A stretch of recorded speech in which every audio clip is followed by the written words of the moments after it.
Hello viewers, আসসালামু আলাইকুম। Welcome to my another blog. আজ আমি আমার ব্লগে এমন একটা মানুষের কথা আপনাদের সাথে শেয়ার করব, মানিকগঞ্জ ডিস্ট্রিক্টের ম্যাক্সিমাম মানুষই আমার মনে হয় তার সম্পর্কে কম বেশি জেনে থাকবেন।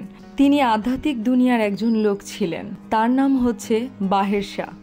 লোকে তাকে বাহের পাগলা বলেই চেনেন। আজ আমি আমার ভিডিওতে সেই বাহের পাগলার পুরো আস্তানাটা আপনাদেরকে ঘুরিয়ে দেখাবো এবং তার সম্পর্কে কিছু তথ্য আপনাদের সাথে শেয়ার করব। চলেন তাহলে ঘুরে আসি বাহের পাগলার আস্তানা থেকে।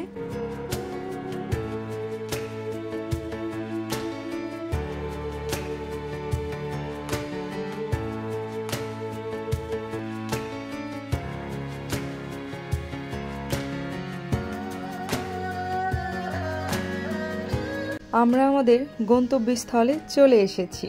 বাহের পাগলা মানিকগঞ্জ শিবালয় উপজেলার মহাদেবপুর ইউনিয়নের ভবানীপুর গ্রামের একজন পীর বা আধ্যাত্মিক সাধক, যার ওরস বা বাৎসরিক ওরস প্রতি বছর অনুষ্ঠিত হয়। তার মাজার বা দরগাতে ওরসের মাধ্যমে ভক্তরা তাকে স্মরণ করে, যা ধর্মীয় ও সামাজিকভাবে অত্যন্ত গুরুত্বপূর্ণ একটি আয়োজন।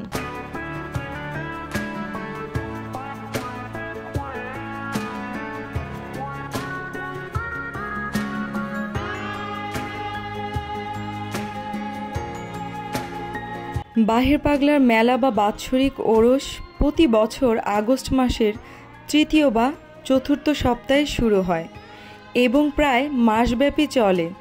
আর এই মেলায় থাকে রকমারি জিনিসপত্র।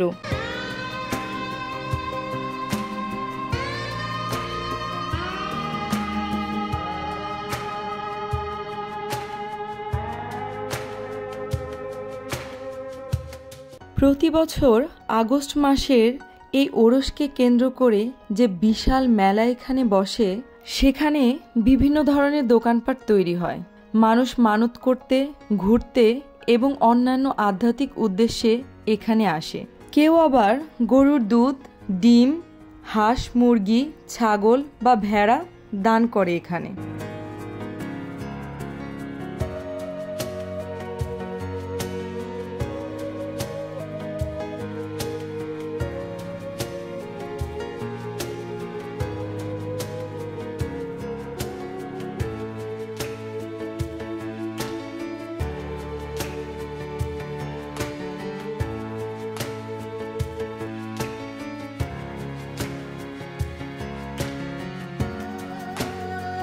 আপনারাও চাইলে এখানে ঘুরতে আসতে পারেন এবং এসে এই সুন্দর সুন্দর ফার্নিচার নিজের চোখে দেখে পছন্দ করে বাসার জন্য কিনে নিতে পারেন।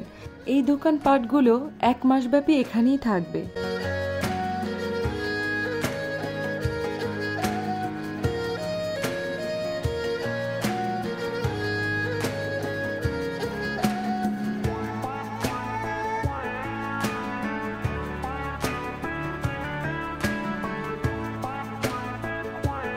People love to visit fairs and buy delicious food. This type of fair is a tradition in rural Bengal. মেলায় বিভিন্ন ধরনের জিনিসের পাশাপাশি থাকে মজার মজার খাবার। মেলায় ঘুরতে আসা প্রত্যেকটা মানুষ এই মজার মজার খাবারগুলোকে উপভোগ করে।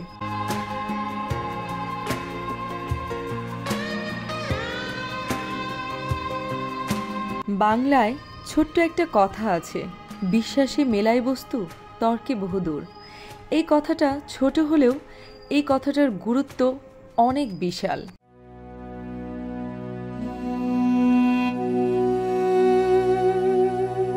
সামনে যে ঘরটা দেখতে পাচ্ছেন, এটি হচ্ছে বিন্দু শক্তি আস্তানা।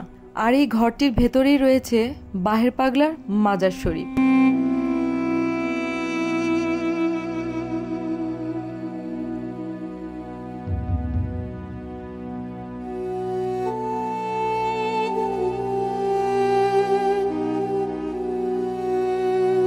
সামনে যে মাজারটা দেখতে পাচ্ছেন, এখানেই শুয়ে আছে বাহের শাহ বা বাহের পাগলা, ওনারই মাজার শরীফ এটি।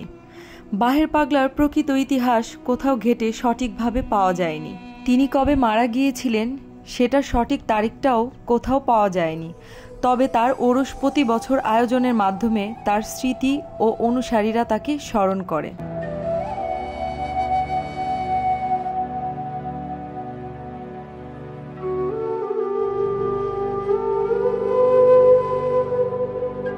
পুরুষকে ঘিরে স্থায়ী লোকজনদের মধ্যে এক ধরনের আধ্যাত্মিক ও সামাজিক মিলন ঘটে। আপনারা এখনও যদি এখানে আসেন, দেখতে পাবেন এই আস্তানার ভেতরে অনেক পাগল রয়েছে। তাদের চিকিৎসা, খাবার সব এই আস্তানা থেকেই দেওয়া হচ্ছে, শুধু একটা আশায় যে একদিন তারা অবশ্যই সুস্থ হবে।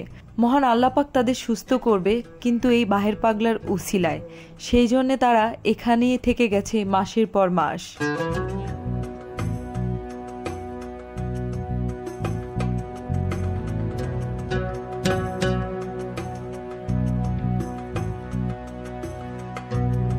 দেখেন, সামনেই দেখা যাচ্ছে কতগুলো মানসিক ভারসাম্যহীন লোক। এই জায়গাটাতেই তারা থাকে, আর এখানেই তাদের খাবার দাবার এবং ঘুমানোর ব্যবস্থা করে দেওয়া আছে। আর এই আস্তানার একটা নিয়ম হচ্ছে, তারা কাঁচ, প্লাস্টিক কিংবা স্টিল জাতীয় কোনো কিছুতে খাবার খায় না, তারা মাটির পাত্রে খাবার খায়।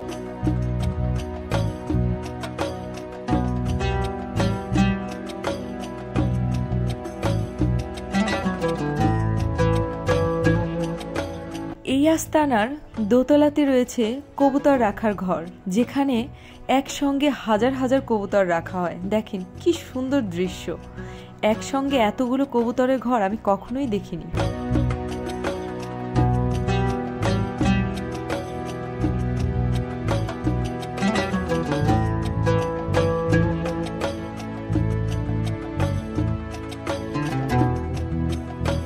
বাহের পাগলার পুরো আস্তানাটা অনেক বড় এরিয়া জুড়ে, আর এইটার নিরাপত্তার জন্য প্রত্যেকটা কোণায় কোণায় সিসি ক্যামেরা দেওয়া আছে।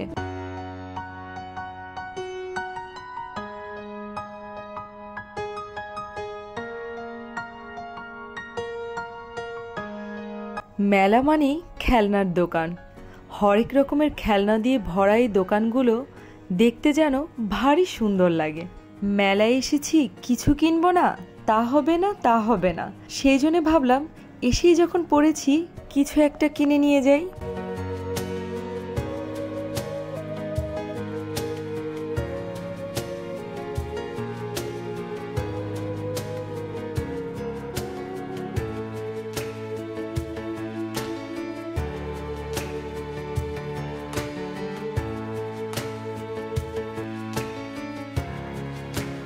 সো ভিউয়ার্স, আজকে আমার এই বাহের পাগলার আস্তানার ভিডিওটি সকলের কেমন লাগলো অবশ্যই কমেন্টস করে জানাবেন।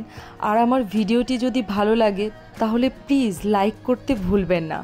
আর আমার এরকম সুন্দর সুন্দর নতুন নতুন ভিডিও দেখার জন্য আমার চ্যানেলটিকে প্লিজ সাবস্ক্রাইব করবেন। সকলেই ভালো থাকবেন। আল্লাহ হাফেজ। আসসালামু আলাইকুম।